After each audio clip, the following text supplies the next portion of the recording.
সর্বশেষ যে লোকটা জান্নাতে যাবে তাকে আল্লাহ তাআলা জাহান্নামের আগুনে পোড়াতে পোড়াতে ছাই বানিয়ে ফেলবে।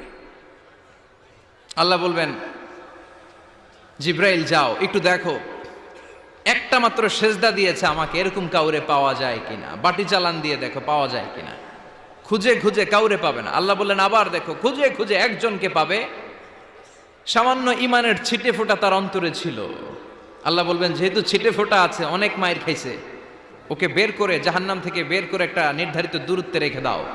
রেখে দেয়া হবে, কিন্তু জাহান্নামের আগুনের লেলিহান শিখাতে তার গা ঝলসে যাবে। সে আল্লাহর ডেকে বলবে, মাবুদ তোমার কাছে আমি কিছু চাই না,